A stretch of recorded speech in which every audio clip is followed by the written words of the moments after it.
문재인 대통령이 오늘 취임 후 처음으로 확대 경제장관회의를 주재하고 내년 경제 전망과 최저임금제 보완 문제 등을 논의합니다. 대다수 국민은 내년 살림살이가 팍팍할 것으로 내다봤습니다. 북한이 미국의 제재 강화에 대해서 비핵화길이 막힐 수도 있다고 경고했습니다. 이런 가운데 유엔은 우리 시간 내일 새벽 대북 인권 결의안 채택에 나섭니다. 국회가 오늘부터 임시국회를 소집해 사립유치원 관련 법안 등을 논의할 예정인 가운데 교육부가 국가회계 시스템인 에듀파인 사용을 의무화하는 등 사립유치원 관련 4개 법령 개정안을 입법 예고합니다. 비정규직 노동자 김용균 씨가 숨진 태안화력발전소의 원청업체 한국서부발전이 하청업체 직원들의 사망 사건을 국회에 축소 보고했다는 의혹이 제기됐습니다. 인천의 한 정육업체가 수입고기를 국내산으로 속여 10년 동안 학교 급식 재료로 납품해왔다는 내부 고발이 나왔습니다. 일선 학교의 식자재 관리가 허술해 이 같은 부정 납품이 관행처럼 이어져 왔다는 지적입니다. 중국발 스모그의 영향으로 오늘 전국 대부분 지역의 미세먼지 농도가 나쁨 수준까지 치솟을 전망입니다. 서울의 아침 기온은 영하 1도, 낮 기온은 5도로 비교적 온화하겠습니다. 굿모닝 YTN 3부 시작합니다. 지난주 업무보고에서 좋은 일자리 만들기엔 성공하지 못했다고 자평했던 문재인 대통령이 오늘 청와대에서 취임 후 처음으로 확대 경제장관회의를 주재합니다. 오늘 회의에서는 최저임금위원회 개편을 통한 시스템 개선, 내년 상반기 일자리와 생활 SOC 부문 예산 투입을 통해서 경제 활력을 불어넣는 방안에 대한 논의가 이뤄질 것으로 보입니다. 또 혁신 성장 부문에서 성과를 내기 위해 규제 개선과 함께 노동계와의 소통을 통해서 사회적 대타협, 빅딜을 이룰 방안에 대해서도 활발한 토론을 가질 것으로 전망됩니다. 국회가 오늘부터 임시국회를 열고 사립유치원 관련 법안 등을 논의할 예정인데요. 교육부는 예고한 대로 오늘 유치원 관련 법령 개정안을 입법 예고합니다. 임수근 기자가 보도합니다. 교육부가 입법 예고하는 법령은 유아교육법 시행령 개정안 등 모두 4가지입니다. 교육부는 먼저 4학기간 재매개 규칙 53조를 고쳐 사립유치원 공공성 강화의 핵심인 회계 투명성을 높이기로 했습니다. 교육부는 유치원 단서 조항을 삭제해 국가회계 시스템인 에듀파인 사용을 의무화할 방침입니다. 교육비를 목적에 사용하는 등 회계 부정을 저질렀을 때의 행정처분도 새로 명시했습니다. 첫 위반 때는 정원 10% 감축을, 2차와 3차 때는 15%와 20%씩 줄여야 합니다. 또 유아교육법 시행령도 고쳐 유치원 폐원일을 매 학년도 말일로 규정해 학기 중 폐원을 막기로 했습니다. 굳이 폐원할 경우에도 학생 전원 조치 계획과 학부모 3분의 2 이상의 동의서를 첨부하도록 했습니다. 교육부는 이 같은 내용의 유아교육법 시행령과 4학기간 재무회계규칙 개정안을 40일간 입법 예고했습니다. 의견 수렴을 거쳐 유아교육법 시행령 개정안은 내년 3월 말, 4학기간 규칙 개정안은 내년 2월 말부터 시행될 것이라고 교육부는 밝혔습니다. 그러나 이번 법령 개정은 사립유치원의 탈법 행위를 막기에는 한계가 있습니다. 국회에서 논의 중인 유치원 3법은 보조금 횡령죄 등을 적용해 5년 이하의 징역이나 5천만 원 이하의 벌금을 매길 수 있지만 시행령은 행정처분에 그치고 있습니다. YTN 임수근입니다. 여야가 어렵사리 뜻을 모으면서 선거제도를 고치기 위한 논의가 본격화하고 있습니다. 여야는 늦어도 이달 안에 선거제 개혁안을 만든다는 계획인데 강론에선 이견이 많아서 해법 찾기는 쉽지 않을 것으로 보입니다. 염혜영 기자입니다. 여야가 전격적으로 선거제도 개혁의 뜻을 모은 데는 문재인 대통령의 의지 표명이 큰 역할을 했습니다. 합의 이틀 전 청와대에서 문희상 국회의장을 만난 문 대통령은 구체적인 선거제도 방안에 대해 대통령이 관여하는 것은 적절하지 않다면서도 중앙선관위 안을 기본으로 해서 여야가 합의한다면 얼마든지 대통령으로서 함께 의지를 실어 지지할 뜻이 있다고 밝혔습니다. 비로소 꼬인 실타래를 푼 여야는 정치개혁특별위원회에서의 논의에 속도를 낸다는 계획입니다. 심상정 정개특위위원장은 내년 1월 본회의 처리를 위해 이달 안에 합의안을 마련하겠다고 밝혔습니다. 첨예한 쟁점 사안인 비례대표 의석 비율과 중대 선거구로의 전환은 각 당 지도부와의 협상을 병행해 빠르게 진행하기로 했습니다. 특히 국회의원 의석수를 늘리는 문제는 제도 설계에 달린 것이라며 10% 이내로 제한한 합의문보다 더 늘릴 가능성도 배제하지 않았습니다. 하지만 의원 정수 확대에 대한 여론이 워낙 부정적이어서 정치적 부담을 감당하며 돌파할 수 있을지는 미지수입니다.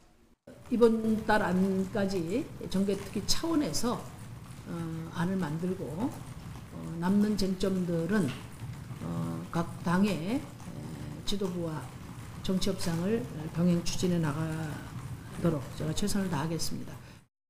쟁점 사안 처리를 위해 열리는 12월 임시국회도 곳곳이 난관입니다. 민주당과 한국당은 공공부문 채용비리 국정조사에 대상과 범위를 놓고 대립하고 있고 유치원 3법 역시 여전히 평행선입니다. 탄력근로제 단위 기준 확대 문제는 경제사회노동위원회의 논의를 언제까지 기다려줄지 의견이 서로 다릅니다. 이 같은 입장차를 줄이기 위해 각 당의 원내수석 부대표들은 이번 주부터 실무 협상에 돌입합니다. 하지만 정기국회 때의 논쟁이 고스란히 재현될 우려가 크다는 점에서 큰 산을 넘은 연말 정국은 다시 한번 고비를 맞을 가능성이 크다는 전망입니다. YTN 염혜원입니다. 자유한국당 비상대책위원회의 결정으로 지역 당협위원장직이 박탈된 한국당 의원들이 결정에 겸허히 따르겠다는 입장을 잇따라 내놨습니다. 김용태 한국당 사무총장은 당의 결정을 전적으로 수용한다며 그동안 관심과 격려를 보내줘 감사하다고 밝혔습니다. 오선인 원유철 의원도 자신의 페이스북에 당을 살려야 한다는 선당 후사의 심정으로 당의 결정을 겸허히 받아들이겠다고 글을 올렸습니다. 바른미래당 이학재 의원이 이번 주 초 탈당해 자유한국당에 복당하기로 했습니다. 이 의원 측은 내일 기자회견을 열고 바른미래당 탈당과 자유한국당 입당을 발표할 예정이라고 밝혔습니다. 이 의원 측은 보수 대통합의 길을 트는 차원에서 복당을 결심했다고 설명했습니다. 북한이 미국의 독자 제재 강화를 강도 높게 비난하며 비핵화 길이 막힐 수도 있다고 경고했습니다. 이런 가운데 유엔 총회는 우리 시간 내일 새벽 북한의 인권 개선을 촉구하는 결의안을 채택할 예정입니다. 워싱턴에서 김희준 특파원이 보도합니다. 미국이 제재와 인권 압박의 강도를 높여 핵을 포기시키려 한다면 비핵화의 길은 오히려 영원히 막힐 수 있다. 북한이 외무성 미국 연구소 정책실장의 개인 담화 형식으로 미국의 제재를 반박했습니다. 또 미국의 최대 압박은 북한에는 통하지 않을 것이라며 싱가포르 공동성명의 성실한 이행을 촉구했습니다. 2차 북미 정상회담과 고위급 대화에 응하지 않고 있는 북한에 트럼프 정부가 압박을 고조하는 가운데 나온 반응입니다. 미국은 지난주 북한의 인권 유린 책임을 물어 최룡해 노동당 부위원장 등 핵심 인사 3명을 제재하고 종교자유 특별 우려국으로도 지정했습니다. 폼페이오 국무장관과 매티스 국방장관은 최근 대북 제재 이행에 재차 방점을 찍었습니다. I am grateful for Canada's leadership in forcing unanimous UN Security Council resolutions on sanctions that support the denuclearization of North Korea. 트럼프 대통령은 북한과의 협상은 서두를 것이 없다며 북한을 우회적으로 압박하기도 했습니다. 한편 북한의 반발이 거센 가운데 유엔 총회는 14년째 대북 인권 결의안 채택에 나섭니다. 특히 북한 인권 상황에 국제형사재판소 회부와 사실상 김정은 국무위원장을 뜻하는 최고 책임자 처벌을 권고하는 표현은 5년째 포함됐습니다. 다만 남북과 북미 정상회담을 지지하는 현재 진행 중인 외교적 노력을 환영한다는 내용도 새롭게 들어갔습니다. 워싱턴에서 YTN 김희준입니다. 스티븐 비건 미국 대북정책 특별대표가 이번 주 우리나라에 옵니다. 남북철도 연결 사업과 북미 비핵화 협상 등 현안을 놓고 한미 양측이 다시 한번 보폭을 맞추는 자리가 될 것으로 보입니다. 강정규 기자의 보도입니다. 지난달 20일 워싱턴에서 처음 열린 한미 실무협의체. 우리는 미국을 적극 설득해 남북 철도 공동조사에 대한 전폭적인 지지를 이끌어냈습니다. 비핵화 평화체제 남북관계 해가지고 거의 남북 문제에 대한 북한 북핵 문제에 대한 모든 제반상은 다 망라해서 협의를 가졌습니다. 곧이어 유엔 안보리의 대북 제재 면제 결정이 내려졌고 10년 만에 남북 철길이 열렸습니다. 앞으로 하나로 이어질 철길을 통해서 남북이 함께 번영하게 될 것이며 한반도의 평화도 탄탄해질 것입니다. 남북의 철마가 18일 동안 2,600km를 달리는 대장정을 끝낸 뒤 한미 양측이 다시 머리를 맞댑니다. 스티븐 비건 미국 대북정책 특별대표는 이번 주 후반 방한에 이도훈 한반도 평화교섭본부장과 만날 예정입니다. 우리 측은 남북철도 공동조사 결과를 미국과 공유하고 26일로 예정된 착공식의 필요성을 설명할 것으로 보입니다. 남북철도 연결 사업의 실질적인 착공을 위해서는 물자 반입 등에 대한 대북 제재 추가 면제가 필요하기 때문입니다.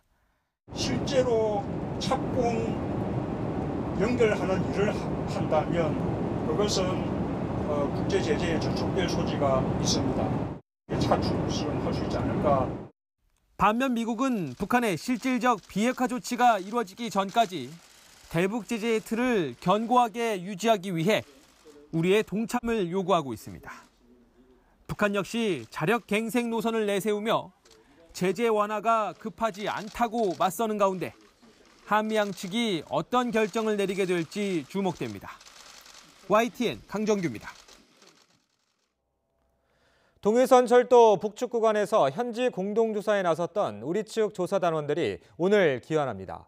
지난 8일 방북한 조사단원들은 금강산역에서 안변역까지 버스로, 안변역에서 두만강역까지 열차로 총 800km 구간을 이동하며 동해선 북측 철로 실태를 조사했습니다. 이로써 지난달 30일 경의선 북측 구간부터 시작된 북측 철도 공동조사는 사실상 마무리됐고 남북은 오는 26일 개성 판문역에서 열리는 착공식 준비에 속도를 낼 예정입니다. 난민으로 인정되지 않더라도 본국에 돌아갈 경우 생명의 위험이 있다면 인도적 체류는 허가해야 한다는 법원 판단이 나왔습니다. 난민 지위와는 별개로 인도적 체류 허가 역시 행정소송을 통해 다툴 수 있다는 법원의 첫 판결이기도 합니다. 조성호 기자의 보도입니다. 시리아인 A씨는 지난 2016년 2월 21일 단기 방문 자격으로 우리나라를 방문했습니다. 이튿날 곧바로 서울 출입국 외국인청에 난민 인정 신청을 했습니다. 시리아가 정부군과 반군 사이에 벌어진 내전으로 매우 위험하고 돌아가면 징집돼 죽을 수도 있다는 이유였습니다. 하지만 박해받을 거란 충분한 근거가 없다며 난민 지위를 인정받지 못했습니다. 그러자 자신을 난민으로 인정해주거나 최소한 우리나라에 머물게 해달라며 행정소송을 냈습니다. 법원은 A씨 주장을 일부만 받아들였습니다. 난민으로 인정하진 않았지만 인도적 체류는 허가한 겁니다. 재판부는 A씨가 주장하는 징집 거부만으로는 종교적, 정치적 이유로 박해받을 것으로 보이지 않는다고 판단했습니다. 다만 비인도적인 처우 등으로 생명이나 신체의 자유를 현저히 침해당할 수 있다면 인도적 체류는 허가할 수 있다고 판결했습니다. 난민 당국은 난민 신청자가 인도적 체류만 별도로 요청할 권리가 없다고 주장했지만 받아들여지지 않았습니다. 이번 판결은 난민 지위와 별도로 인도적 체류 여부를 행정소송으로 다툴 수 있다고 판단한 첫 사례입니다. 올해 제주도로 입국했다가 체류가 거절된 예멘인들의 향후 대응에도 영향을 미칠 전망입니다. 앞선 3차례 심사에서 언론인 출신 2명은 난민으로 인정됐고 412명은 인도적 체류 허가를 받았지만 56명은 난민 지위나 체류를 인정받지 못했습니다. YTN 조성호입니다. 사법농단 의혹에 연루돼 징계 절차에 넘겨진 법관들에 대한 4번째 징계심의가 오늘 열립니다. 법관 징계심의위원회는 오늘 오전 비공개로 4차 심의를 열고 징계 대상으로 지목된 13명 가운데 일부 법관에 대한 논의를 이어갑니다. 앞서 징계위는 지난 3일 3차 심의에서 13명 가운데 대부분 법관의 심의를 마쳤지만 징계 여부를 결론 내리지는 못했습니다. 징계위는 징계 절차와 관련한 구체적인 사항은 밝히기 어렵다면서 올해 안에 마무리할 방침이라고 설명했습니다. 서울 수서역 인근에 공공임대주택을 건립하는 서울시 방침에 반발해 강남구가 대법원에 소송을 냈지만 졌습니다. 대법원은 강남구청이 서울시를 상대로 직무이행 명령을 취소해달라며 낸 소송에서 강남구청의 청구가 적법하지 않다며 원고 패소로 판결했습니다. 앞서 강남구청은 지난 2016년 서울시가 수서역 주변에 행복주택 사업을 추진하자 해당 구역을 개발 행위 제한에 나서며 서울시와 다투다 소송을 냈습니다. 청와대 특별감찰반 파견 시절 비위 의혹으로 감찰을 받는 김모 수사관에 대해 검찰이 강제 수사에 나섰습니다. 대검찰청 감찰본부는 지난 14일 김 수사관 신분을 피의자로 전환하고 제출을 거부하는 휴대전화를 영장을 발부받아 압수한 것으로 전해졌습니다. 김 수사관은 경찰청 특수수사과를 찾아가 지인인 건설업자 최모 씨의 뇌물 사건과 관련한 수사 진척 상황을 묻고 다른 특감반원들과 함께 골프를 치고 향응을 받았다는 의혹이 제기됐습니다. 일본군 위안부 피해자 가운데 한 분인 이귀녀 할머니가 향년 92세로 세상을 떠났습니다. 오늘 장례식을 앞둔 할머니 빈소에는 중국에서 온 아들과 일부 지인들만이 쓸쓸히 자리를 지켰습니다. 최민기 기자가 보도합니다. 향년 92세, 정치계 인사들의 화환이 문 앞까지 이어졌지만 고국당에 친지 하나 없는 이귀녀 할머니의 빈소는 쓸쓸했습니다. 중국에서 온 아들 내외와 지인 몇 명만이 손님을 맞았습니다. 现在的心情呢是既沉痛又欣慰。沉痛是因为妈妈毕竟不在了嘛，欣慰呢是她最后呢在她自己的祖国最想回来的祖国去世了，所以呢妈妈肯定也闭上眼了，我也很欣慰。 17살 때 일본군에 의해 중국으로 끌려간 이 할머니는 해방 이후로도 고국으로 돌아오지 못하고 2011년에야 국적을 회복해 조국당을 밟았습니다. 그리고 2년 전부터는 건강이 더 나빠져 요양병원 병상에서 마지막 생을 보내는 동안 한일 위안부 합의 소식을 접해야 했습니다. 합의 이후 여론이 악화하자 윤병세 당시 외교부 장관이 병상에 누워있는 이 할머니를 찾아 병문안 사진을 찍어 논란이 되기도 했습니다. 살아계신 할머니들과 함께 그리고 이제 돌아가신 할머니들을 대신해서 이제 일본이 진짜로 자기들의 죄를 뉘우치고 사죄할 때까지 더 열심히 요구하고. 진선미 여성가족부 장관은 추운 날씨에 할머님을 떠나보내게 돼 마음이 아프다며 가시는 길에 예의를 다하고 장례 비용도 지원할 것이란 말로 애도를 표했습니다. 또 한 분의 할머니가 일본의 서재를 받지 못하고 생을 마감하며 이제 정부에 등록된 생존 위안부 피해자는 25명으로 줄었습니다. YTN 최민기입니다. 비정규직 노동자 김용균 씨가 숨진 태안화력발전소에선 지난 10년간 근로자가 숨지는 사고가 여러 차례 있었습니다. 그런데 원청업체인 한국서부발전이 그동안 하청업체 직원들의 사망 사건을 국회에 축소 보고했다는 의혹이 제기됐습니다. 김대근 기자입니다. 오전 9시 반쯤 충남 태안화력발전소에서 외벽 보수에 투입된 고소작업차 크레인이 쓰러졌습니다. 이 사고로 크레인 탑승함에 타고 있던 박모 씨 등 인부 2명이 60m 아래로 추락해 숨졌습니다. 지난 2011년 9월 충남 태안화력발전소에서 발생한 사고입니다. 당시 추락해 숨진 2명은 건물 외벽 보수 공사를 하던 하청업체 근로자들이었습니다. 2016년 2월에도 콘크리트 타설 작업을 하던 하청업체 근로자 2명이 추락해 숨졌습니다. 하지만 이런 사실은 국회 보고에서 누락됐습니다. 한국서부발전이 지난해 국회 의원실에 제출한 발전소 사고 사상자 현황입니다. 2008년에서 2016년 사이 태안화력발전소에서 48건의 인명사고가 발생해 6명이 숨진 것으로 보고됐습니다. 하지만 2011년, 2016년 4명의 사상자는 빠졌습니다. 한국서부발전은 보고가 누락된 이유조차 모른다는 입장입니다. 발표한 자료를 가지고 이제 제출을 하는데 그 건이 고용노동부 자료에 포함되어 있지 않아요. 저희도 왜 이게 포함되어 있지 않은지는 잘 모르는데 고용노동부에서 산재 판정, 산재 신고가 들어오면 산재 판정을 해가지고 아마 집계하는 걸로 알고 있어요.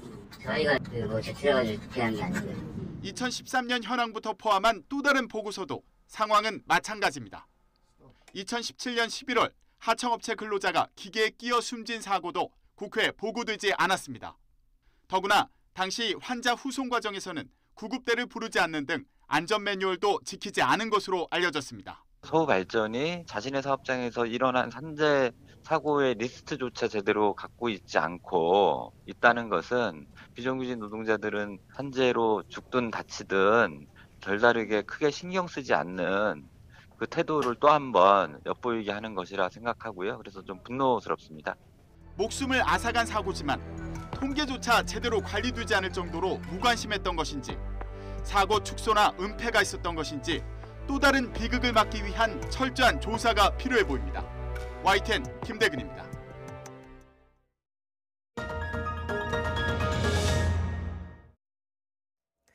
한 정육업체가 수입 고기를 국내산으로 속여서 학교 급식 재료로 납품해왔다는 내부 고발이 YTN에 제보됐습니다.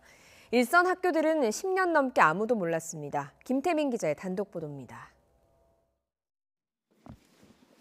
수사관들이 정육업체 사무실에 들이닥칩니다. 원산지를 속여 고기를 팔아왔다는 의혹이 제기된 곳입니다. 이 업체는 지난 10년간 많게는 매달 120여 곳의 인천 시내 학교에 육류를 납품해왔습니다. 학생들이 먹는 급식이라 국내산 입찰 계약만 이뤄졌지만 실상은 달랐습니다. 미국산 돼지고기를 국내산으로 포장만 바꿔 납품했다는 겁니다. 아니 내가 지금 사무실에 앉았고 이거 들어가지도 않는데 작업하는데 내가 참여도 안 하는데 그거를 어떻게 알겠어요. 이런 식으로 킬로그램당 10,000원 가까이 매년 수억 원의 부당이득을 남겼다는 게 내부 관계자의 증언입니다. 그걸 구매를 해주면은 이걸로 작업을 해서 납품을 해라 이런 식으로 이제 얘기를 하는 거죠. 그러면은 이제 작업자들이 이제 이걸 뜯어서 학교에 이제 작업을 하는 거예요. 납품을 하는 거예요. 인천시는 지난 2011년 초등학교를 시작으로 올해부터 초중고 519개 학교에서 전면 무상급식을 도입했습니다.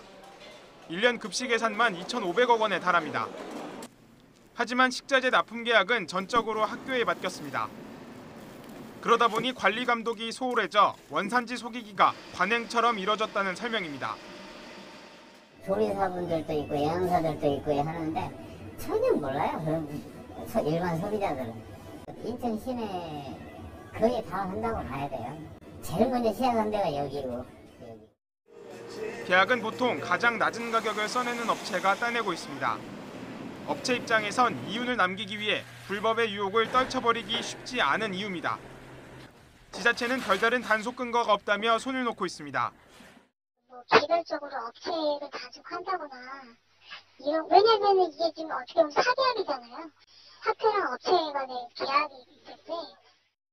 경찰은 확보한 거래 자료 분석을 마치는 대로 업체 대표를 불러 사실관계를 추궁할 방침입니다. YTN 김태민입니다. 부산에서 술에 취한 남자 대학생이 여대생 기숙사에 몰래 들어가서 강제 추행하고 주먹까지 휘두르는 일이 벌어졌습니다. 5년 전에도 비슷한 일이 있었던 곳입니다. 보도에 차상은 기자입니다. 새벽 2시가 다 된 시각, 부산대학교 여대생 기숙사에서 비명이 울려 퍼졌습니다. 여대생만 거주하는 기숙사 건물에 술에 취한 남성이 들어온 겁니다. 같은 대학 재학생인 20대 남성 A씨는 기숙사에 들어가는 여대생을 몰래 뒤따라가 건물 안으로 들어갔고 기숙사 복도에서 마주친 여대생 B씨를 상대로 강제로 입을 맞추려고 한 것으로 조사됐습니다. 놀란 B씨가 강하게 저항하자 주먹으로 폭행까지 한 것으로 드러났습니다. 이상한 행동하죠. 허리띠 풀어가지고 막 사람 치려고 막 이런 동작도 하고. 네. 기숙사에 출입하려면 별도의 카드키가 필요하지만 A씨는 다른 여대생 뒤를 쫓아 침입했고 현관을 지키는 경비원도 새벽 시간이라 자리를 비운 상태였습니다. 새벽 1시부터 5시까지는 누구도 오갈 수 없도록 출입문이 잠기지만 시험 기간은 예외인 것으로 파악됐습니다. 이 대학에선 앞서 지난 2013년에도 기숙사에서 여대생이 성폭행당하는 사건이 발생해 사회적으로 크게 물의를 빚었습니다. 이후 부산대는 기숙사에 최첨단 보안시설을 갖췄다고 밝혔지만 5년 만에 다시 구멍이 뚫린 셈입니다. 경찰은 여대생 기숙사에 경비원 추가 배치를 대학 측에 요청하고 A씨에 대해 조만간 구속영장을 신청할 계획입니다. YTN 차상은입니다. 오늘 새벽 경부고속도로에서 화물차와 승용차 4대가 추돌했습니다. 고속도로 터널에서도 차량이 미끄러지면서 승용차들이 연쇄 추돌하는 등 빙판길 교통사고가 잇따랐습니다. 사건 사고 소식 류충섭 기자가 조갑했습니다. 경부고속도로 서울 방향 안성 나들목 인근입니다. 오늘 새벽 이곳을 지나던 화물차가 전복되고 승용차 넉 대가 잇따라 추돌했습니다. 이 사고로 운전자 2명이 다쳐 병원으로 이송됐습니다.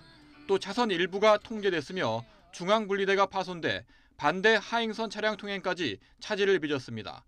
경찰은 기온이 내려가면서 노면에 얼음이 얇게 형성되는 이른바 블랙아이스 구간에서 차량이 미끄러졌을 가능성이 있다고 보고 정확한 경위를 조사하고 있습니다. 앞서 중앙고속도로 고정이 터널에서는 승용차와 승합차 등 구중 추돌 사고가 발생했습니다. 이 사고로 운전자 등 3명이 경상을 입어 인근 병원으로 후송됐습니다.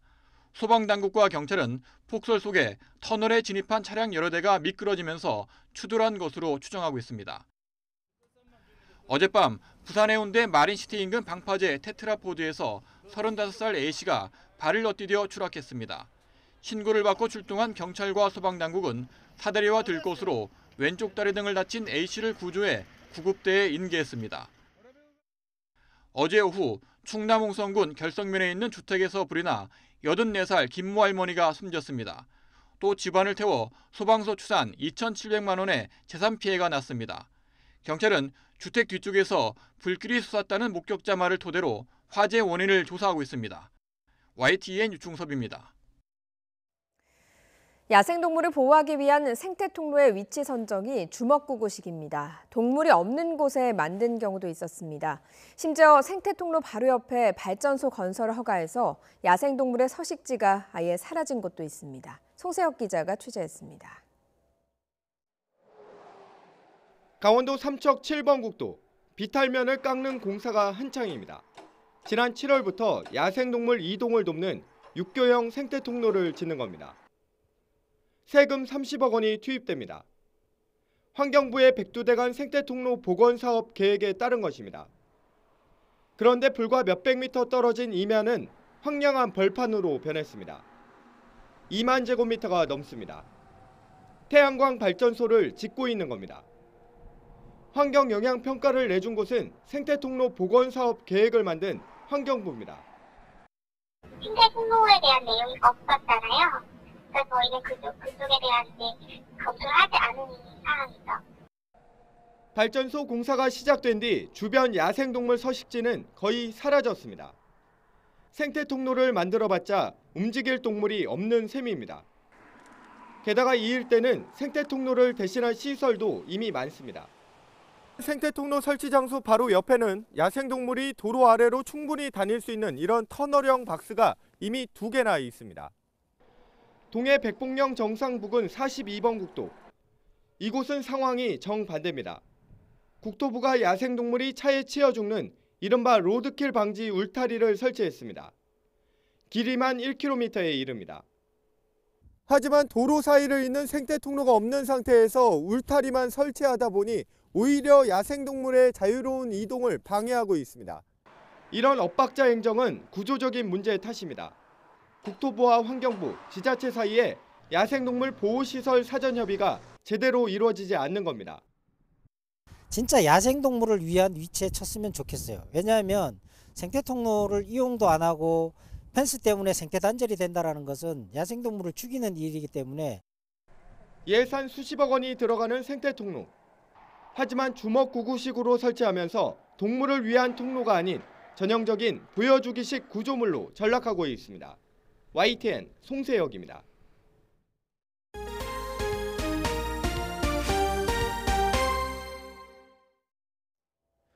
정부가 지난주 국민연금 개편안을 발표하면서 모두 4가지 안을 제시했는데요.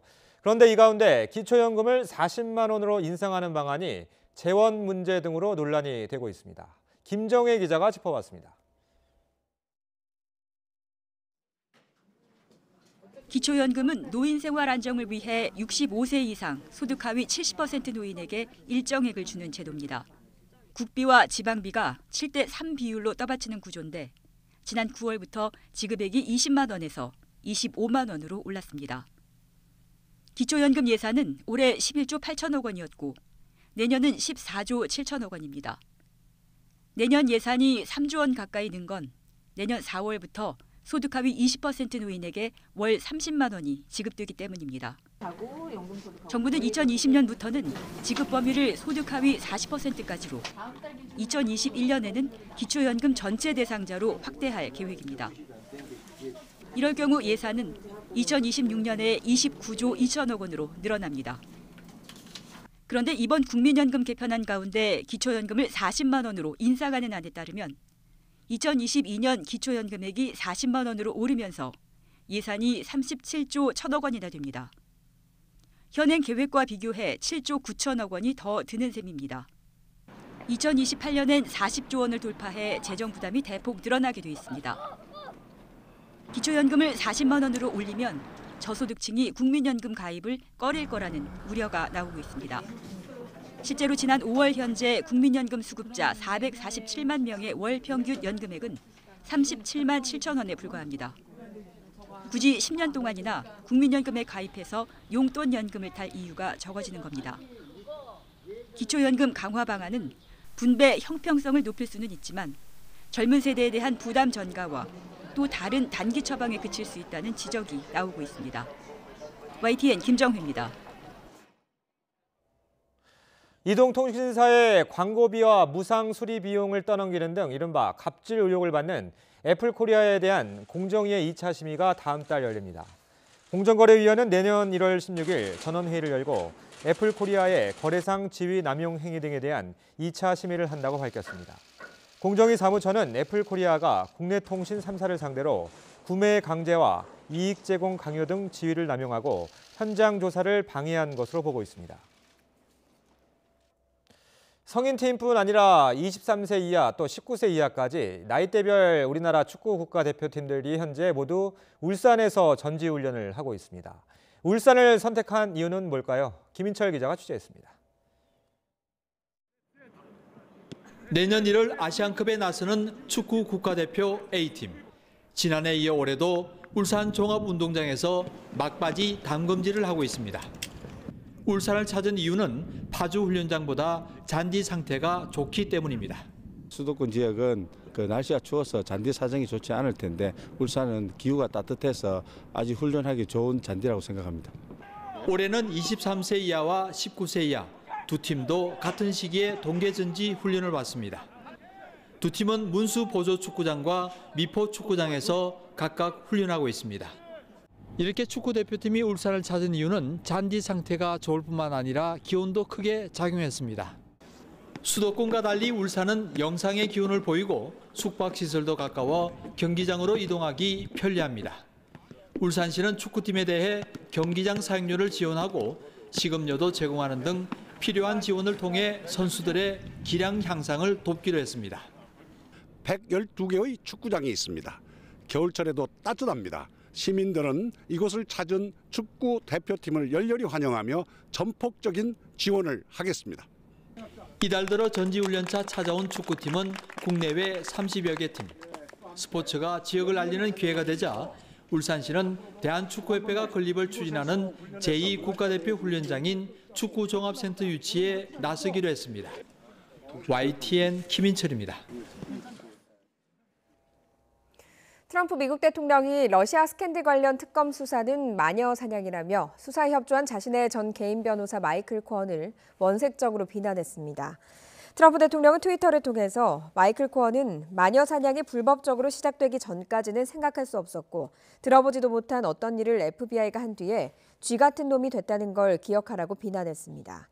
이어 그들은 변호사 사무실에 침입했지만 왜 서버를 확보하기 위해 민주당 전국위원회나 사기꾼의 사무실에는 가지 않았냐고 반문하기도 했습니다. 미국에서 한국어를 제2외국어로 채택하는 학교는 LA나 뉴욕 같은 대도시 위주였는데요. 한류 열풍에 힘입어 이젠 소도시에서도 한국어를 제2외국어로 채택하는 학교가 생기고 있습니다. 텍사스주 북부 지역에서 처음 개설된 고등학교 한국어 교실에 김길수 리포터가 직접 다녀왔습니다. 미국 텍사스주 뉴먼 스미스 고등학교 교실에서 한국어가 흘러나옵니다. 머리, 어깨, 무릎, 발, 무릎, 발. 머리, 어깨, 무릎, 발, 무릎, 발.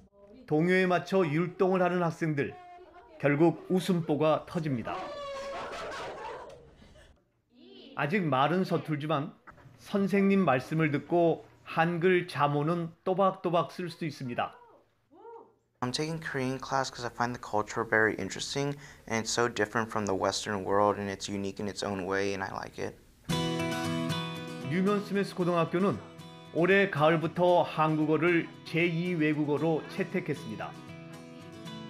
학교가 있는 캐롤턴시는 달라스 근처 인구 13만의 소도시입니다. 학생들이 한국어 수업을 들으면 외국어 학점을 공식 인정받게 되는데요. 첫 학기 수강생은 50명입니다. In Carrollton, we have one of the largest concentrations of Native Koreans in the state. We want to make sure that we are honoring that community and allowing students to be able to interact with that community here before they go away from us to college. We are certainly going to expand Korean. So we will have first level and second level, and as I don't know the numbers yet, I know that they will grow. 학생들은 자연스럽게 한국 문화도 배웁니다. 고운 한복을 입어보고 발을 구르며 좋아합니다.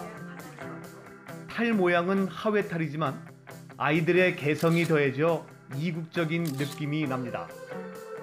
한류바람과 경기도 구리시 고등학생들과의 교류에 힘입어 아이들이 한국어 수업을 요청했습니다.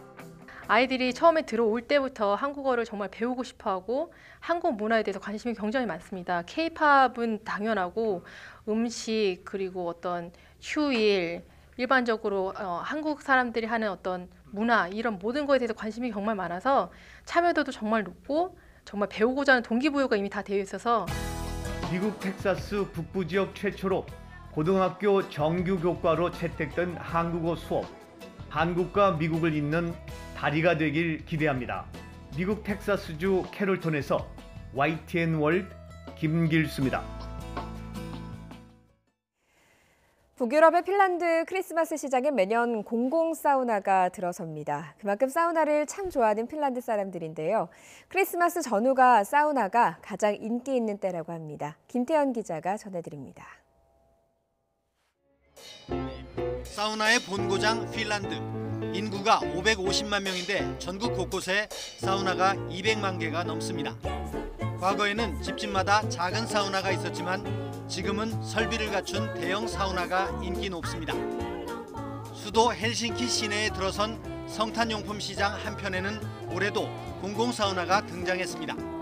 겨울 외출에 나선 시민들을 위해 성탄절 때까지만 운영됩니다. Now they are again coming.